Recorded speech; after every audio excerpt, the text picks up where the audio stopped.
This is our News, the weekend edition. And on the broadcast tonight, a new PLP. The party's deputy leader says the party is energized and ready to take back governance and move the country into the future.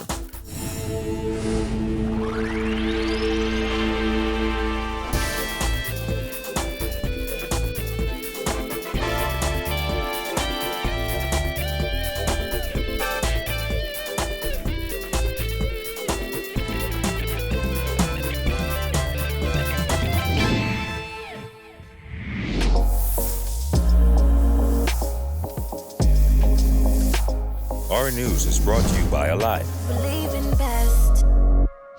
Good evening, I'm Andrew Knowles, and thanks so much for joining us. Topping news tonight, the Progressive Liberal Party's 54th convention is now complete, and party officials say the PLP remains energized and unified.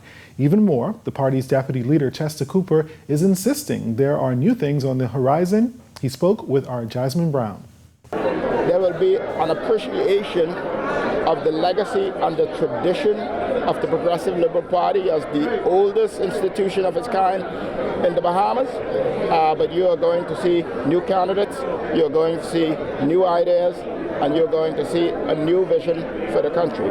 Cooper, who held on to the deputy leader post after the position was not contested during last week's convention, says the 2017 general election, which saw the PLP win only 4 seats, was a sign from the people that they wanted to be heard. He added that they will not only listen to the people, but there will also be dialogue geared at making the party a more viable choice in the next general election for the people of the Bahamas. When we talk about the people, we won't be talking about isolated people. We wouldn't be talking about the privileged. We will be talking about Bahamians from all walks of life, from Grand Bahama to Michael and everywhere in between.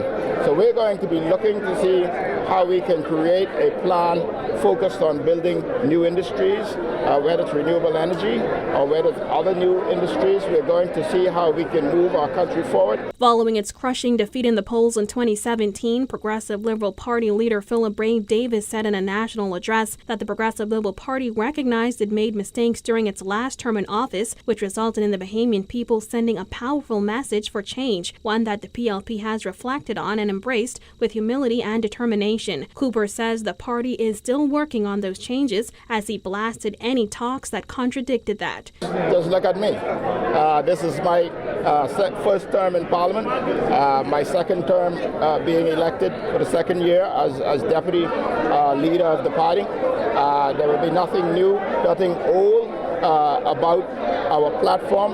There will be everything new about all of the ideas that we have. I'm leading the platform committee responsible for developing our plan. It will be exciting. It will speak to the needs of all Bahamians. Reporting for Our News, I'm Jasmine Brown. All right, thanks a lot, Jasmine. Well, following strained negotiations between the hotel union and the BHEA and Morton Salt and its employers, Acting Labor Director John Pinder said both situations have cooled down as those parties are now back to the negotiating table. Our Julian Gray tells us more. Following the threat by employers at Morton Salt to lock out workers of the plant if the union failed to show up to negotiation meetings, Acting Labor Director John Pinder said tension has been eased between the two sides. The Minister of Labour was able to actually have some discussions with the owners of Morton Salt, and they gave him the assurance that they would not have any lockout. And so far there's not been any lockout. There's some discussions still going on. And so I believe it's safe to say that those discussions are going on smoothly.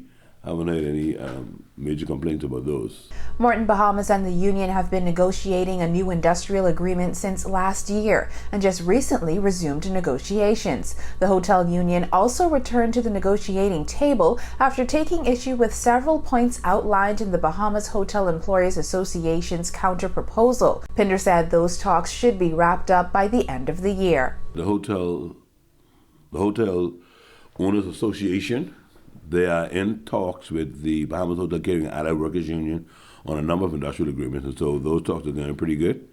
To my knowledge, I've not heard any adverse reports on them. And so I think it's safe to say that they're moving along smoothly. They gave themselves, I think, 4 months to conclude these industrial agreements, especially at the Atlantis, which is the bigger property. He added that the highly publicized tension over the removal of the 15% gratuity benefit is a non-issue. Now, the union is armed with a strike certificate, which Pinder believes should have an expiration date. They had not withdrawn the dispute, even though I think it's safe to say the dispute has been resolved. But unless they officially withdraw that, they still have that strike certificate. And in all fairness to the employers, I think one of the recommendations needs to be, though, these strike certificates should have a life. They should have an expiration date, but presently the law does not speak to an expiration date for a strike certificate. So in all fairness to the employer, I believe these strike certificates should have, an expiration date. Reporting for Our News Weekend, I'm Jillian Gray. All right, thanks a lot, Giorgio. Well, still ahead tonight, find out how you could live a life of luxury. That story and more when Our News, the Weekend Edition, returns.